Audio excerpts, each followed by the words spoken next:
안녕하십니까. 어, 한 가지 재미있는 사실을 제가 발견했습니다. 뭐냐면은, 마이클 잭슨이 이제 빌리진에서 문워크를 이렇게 하는 그거 어, 미분 설명하다가 그 예시를 든 부분을 이제 등속 운동의 미분 그 부분을 쇼츠로 이렇게 했는데 이 창고 채널은 쇼츠도 그렇게 많이 안 나오거든요, 조회수가. 근데 그게 많이 나왔어요. 그래가지고 어 그게 아마도 이 문워크에 대해서 제가 이제 분석을 할 때 이제 스텝이라든지 또 어깨나 팔 동작 그리고 고개 각도 쫙 이렇게 오는, 왜 사람들이 열광을 했느냐? 이 지구상에서의 움직임과 뭔가 다른 어떤 느낌의 움직임을 쫙 만들어냈기 때문에 이제 이런 분석이 맞네. 그래서 그게 굉장히 신기했네. 이런 것도 있고 막 한데 그 이 지구상에서 평범하게 볼 수 있는 움직임은 예를 들면은 댄스 이런 거, 이런 뭐 대중예술이 됐건 뭐 그런 예술로 승화를 하기가 힘들죠. 그냥 이렇게 그냥 하는 거는. 근데 뭔가 좀 다른 게 있으면은 이제 승화가 된단 말이지. 근데 오늘 뭐 미분하고 그럴 거 아닙니다. 저는 제목에 만약에 조금 그 까다로운 거 하면 뒤에다가 주의하고 뭐 하는지 다 쓰기 때문에. 근데 그거는 이제 많이 재밌게 이제 들으시죠. 그러나 이제 미분 이런 거는 어 이제 관심 있는 분들이 아니면은 머리가 일단 아파요. 머리가. 그래서 제가 왜 그 머리가 아픈가를 또 한번 분석을 해보고자 합니다. 근데 미분을 하거나 그러진 않을 거예요. 여러분, 이게 문워크 보면은 참 진짜 대단해. 이 베토벤이 아니고 마이클 잭슨이 그 천년의 음악가로 막 선정되고 그랬잖아요. 그 천년의 이런 거가 노래도 엄청 잘하지, 또 춤도 잘 추지. 그리고 춤을 아, 이 밸런스 있게 잘 추는 사람들이 있어요. 예를 들면 우리나라에서 이준호, 굉장히 절제되면서도 이제 밸런스 있게 잘 추고, 또 마이클 잭슨도 그렇고 그보다 더 현란한 테크닉을 가진 사람들도 있거든요. 근데 왜 이거는 등속 운동인 것도 이해가 가고 하는데, 그리고 관심이 확 가고 하는데, 이를테면 우주 공간에서 우주복을 입은 어떤 사람이 뭐 우주선 바깥으로 이렇게 나왔을 때 이렇게 움직일 거 아니에요. 이거랑 마이클 잭슨의 이 움직임이랑 어 등속 운동이라고 하는 본질은 같죠. 본질은 같아요. 근데 미분은 어려워. 머리가 복잡해. 오늘 컨텐츠는 사실은 뭐 미분에 대한 것도 아니고 어떻게 보면 언어에 대한 겁니다. 인간이 사고할 때 언어를 가지고 사고를 하는데, 자 보십시오. 마이클 잭슨의 문워크를 둘러싼 것들, 빌리, 빌리진이라고 하는 노래가 흘러나오고, 그 비트가 막 이제 있고, 그리고 함성이 있고 막 기절하고, 이게 이 문워크를 둘러싸고 있죠. 근데 우주인이 이렇게 유영을 하는 요거는 똑같은 운동인데도 등속 운동이죠, 그죠?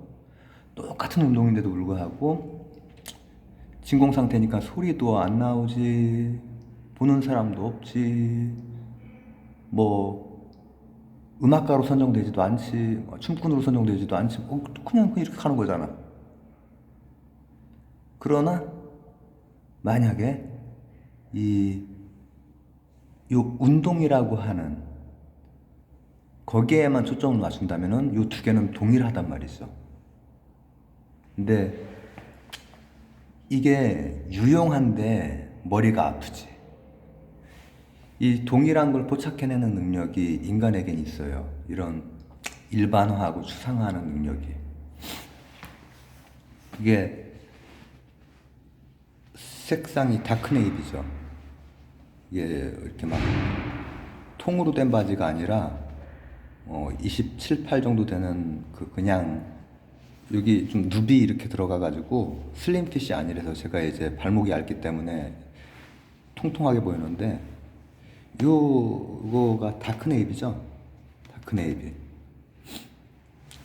근데 그러면 빨주, 노초, 파, 남보, 남 거기에 해당되죠. 감색, 감청색, 그죠? 근데 빨주, 노초, 파, 남보라고 하는 그런 색깔들 있잖아요. 우리가 좀 이렇게 가시광선을 통해서 여러 색깔들이 이렇게 있는데 사실 여기만 봐도 사실은 색이 다 달라요. 그죠? 이쪽으로 갈수록 조도가 다르고 색깔도 다 다릅니다. 이렇게 그냥 보이는 바닥도 다 다르고. 그러나 우리는 여기에서 이제 일반화를 시키고 할 때 이것도 완전히 동일한 색깔 다크네이비만 있다라고 일단 생각을 해. 그죠? 그래야 생각이 편해. 그죠? 이거는 이제 라이트 브라운이겠죠. 그렇게 생각을 해야 이제 다루기가 편해. 이런 걸 생산해내고 할 때 뭐 다크네이비 뭐 숫자 이제 딱 번호 붙여 여기에 이제 안에 보면은 이제 붙어 있겠지. 허리 27 그리고 색상 N 뭐 어쩌고 저쩌고 00 뭐 몇 이렇게 나오겠지. 근데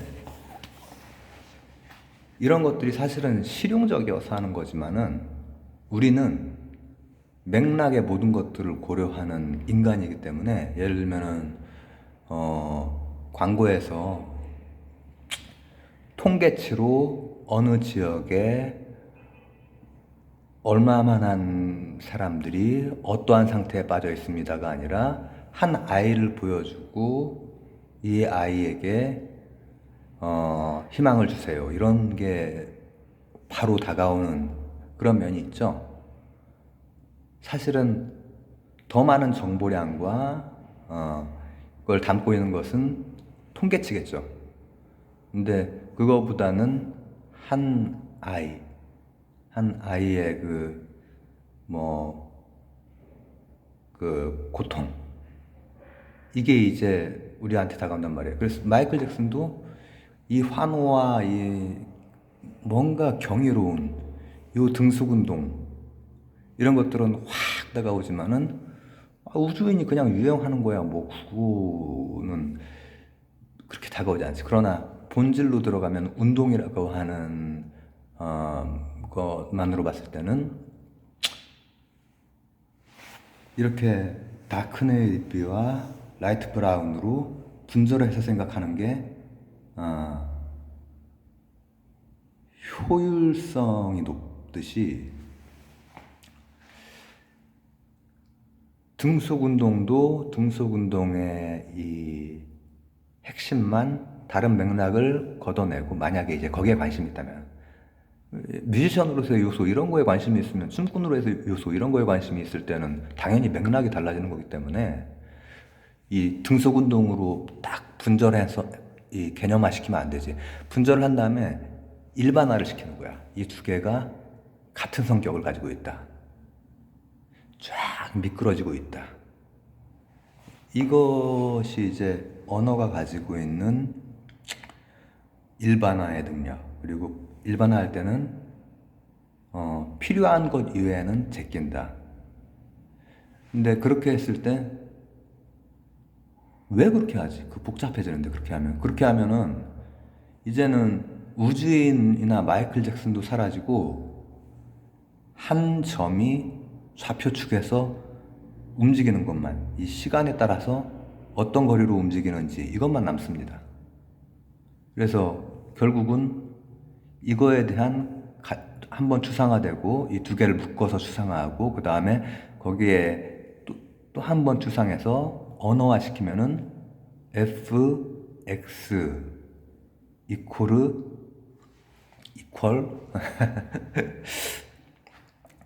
x 이렇게 되지. 등속 운동이니까 뭐 ax 이렇게 할 수 있겠죠. 어쨌든 간에 기울기가 1이라고 치면 이렇게 되겠죠. 1초마다 1m씩 움직인다면 이렇게 움직이는 게 이런 그래프, 그리고 y는 x 이런 식으로 표현이 돼요. 근데 그 y는 x라고 하는 것은 마이클 잭슨과 우주인과 뭐 이를테면은 또 뭐가 있을까, 뭐 영미 하면서 그 저기 하는 거 있잖아. 이렇게 쫙 하는 거. 그 운동 이제 만약에 마찰이 없다 이렇게 가정을 했을 때 그런 운동, 이런 모든 것들을 단 하나의 언어로 포착을 하는 거예요. 다크네이비가 이 자연상의 연속적이고 여러 맥락에 따라서 있는 것 중에서 뭐 이런 색이 짙어지면 이제 하늘색이 짙어지면 다크네이비가 되겠지. 이런 것들을 딱 포착해서 일반화시켜서 이 활용을 하듯이. 근데 활용을 할 때 이제 되게 좋아지는 게 뭐냐면은 모든 등속 운동을 이거 하나로, 마이클 잭슨이어도 상관이 없고요. 박남정도 상관이 없습니다. 잠깐만, 요즘 가수 얘기를 좀 해야 돼. BTS. BTS, 그죠? BTS가 문어클레도 똑같습니다. Y 이꼴 X. 똑같아. 근데 우리가 이과 쪽이라면 수학이 머리에서 열이 나고, 뭐 문과 쪽이라면은 논리적인 거리 머리에서 열이 나는 이유는 이게 굉장히 효율성 있게 쓰여진 언어, 추상화되고 일반화돼서 다루려고 하는 이외의 다른 맥락들은 쳐내면서 일반화시키는 거예요. 쳐내면서. 제가 예전에 파르메니데스 얘기할 때 어떻게 해서 일자라고 하는 그런 개념으로 이 그리스 철학에 들어갔는지 얘기를 할 때 뭘 얘기를 했냐면은, 우리 인간한테 원래 있는 능력인데, 예를 들어서 뭐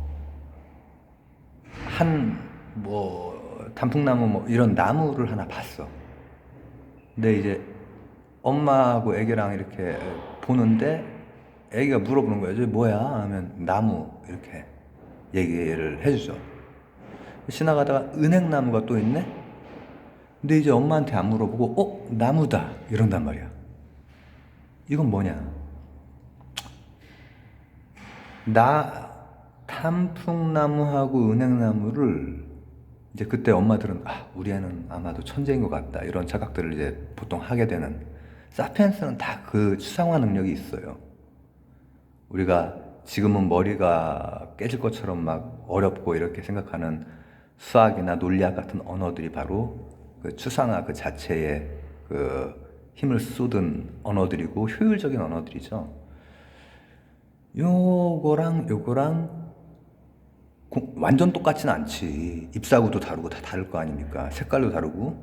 그러나 요거랑 다른 맥락들을 걷어치고 본질이 되는 어떤 것들을 애기지만 파악을 하면 야 이건 나무다. 그리고 다른 나무, 소나무를 봐도 이것도 나무 아니냐. 와, 너 천재구나. 너 어쩜 좋니? 천재인데. 이렇게 된단 말이죠. 꽃도 마찬가지야. 꽃도 생긴 게 다 다르지만은 이게 뭐야? 꽃이야, 꽃. 그러면 이것도 꽃, 장미도 꽃이고 개나리도 꽃이고 이렇게 되면서 포개해지는 거야. 일반화시키는 거야. 추상화시키는 거야. 마이클 잭슨, BTS, 박남정 다 상관이 없이 등속 운동이 남듯이 꽃이라고 하는 추상화된 것만 남는 거예요. 등속 운동이라고 하는 운동은 누군가가 와서 하면은 그거는 우리가 볼 수가 있지만 등속 운동이라고 하는 개념을 볼 수 있습니까? 꽃이라고 하는 개념을 볼 수 있습니까? 논리학이라고 하는 개념, 수학이라고 하는 개념, 이 개념은 우리가 볼 수가 없지만은 볼 수 있는 것에서 점점 추상화하고 일반화시켜서 그 핵심만 잡게 되면 굉장히 유용한 도구가 돼서 막 생명과학 분류를 하는 거지. 식물이 어떻게 되고 동물이 어떻게 되고 뭐 요즘에야 뭐 당연히 미생물이 굉장히 큰 부분을 차지하고 이렇게 되지만은 그런 게 시작이 되는 게 바로 추상화라는 거예요. 추상화, 일반화, 그리고 언어 중에 하나가 수학인 거죠. 수학은 언어입니다, 그죠? 논리학도 언어이지만. 그래서 논리학이랑 수학이랑 삐까삐까한 거예요, 둘 다. 우리가 머리가 아프고. 그래서 그러나 그걸 통해서 이 생명체에 대해서 굉장히 제대로 분류를 하고 그 다음에 논리관계를 따져가면서 더 깊게 알아갈 수가 있고 안에서 어떤 동일한 메커니즘을 가진 것끼리 막 묻고 막 이렇게 할 거 아닙니까? 어떤 거는 뭐 광합성을 하더라, 어떤 거는 그 고기를 잡아먹더라, 식육목이더라, 그리고 또 어떤 운동은 늘 그래프상으로 이렇게 그려지는 가속 운동을 하더라, 또 어떤 운동은 늘 등속 운동을 하더라. 그리고 이들 간의 관계에도 규칙이 있어서 이렇게 된 거를 미분하면 이렇게 되고 이렇게 된 걸 미분하면 이렇게 되고. 죄송합니다, 미분 안 한다고 그랬는데 저 미분한 거 아니죠 지금? 이 정도를 미분했다고 하면 좀 오바지. 그래서 마이클 잭슨 요거는 굉장히 관심도가 높아. 그러나 미분은 어려워 우리한테. 근데 이게 바로 추상화된 언어이고 그리고 유용한 언어이지만 이제 맥락이나 이런 게 빠지면 사람은 맥락 그리고 스토리텔링 이런 거에 잘 어쩔 때는 무판적으로 이렇게 막 끌려 들어가고 이러는 경우들이 많이 있어요. 근데 그래서 그런 거 가지고 사기를 치기도 하고. 근데 수학이나 논리학 같은 것, 뭔가 개념화된 것 가지고 파악하고 본질을 파악하고 뭔가 판단할 수 있는 거, 계산할 수 있는 거, 근거와 주장 사이를 계산할 수 있는 것, 이런 능력이 우리한테 굉장히 중요한, 세상에 살아가면서 뭔가 판단하고, 그러니까 수학 점수가 높아지거나 뭐 언어의 뭐 능력이 막 향상하거나 이런 것뿐 아니라 일상적인 판단에서도 제대로 핵심이 뭔지, 쟁점이 뭔지, 주장이 뭐고 근거가 뭔지 이런 것들을 파악하면서 따져갈 수 있다는 거죠. 그렇기 때문에 수학이랑 논리학이 어렵습니다, 사실은. 왜냐하면 훈련이 필요하기 때문에. 직물적인 어떤 감각적인 그런 것 너머의 것이기 때문에. 네, 그래서 저도 사실은 제가 그거 그렇게 복잡하고 어렵고 혹은 나쁘고 이런 게 아니다라고 얘기를 하고 있지만 저도 이렇게 오전에는 주로 막 과학책 같은 걸 읽는데 막 계산하다 보면 머리 쥐나고 막 열나고 그렇습니다. 머리 감은 지 얼마 안 됐는데 금방 말라버립니다. 열이 나가지고. 그렇지만은 그게 이제 굉장히 중요한, 예전에 청나라 시기가 그 강희제 뭐 옹정제, 걸륭제, 옹정제 이런 시기에 잠깐 굉장히 전 세계적으로 아주 강대국이었는데 그 사람들이 뭐 했는 줄 압니까?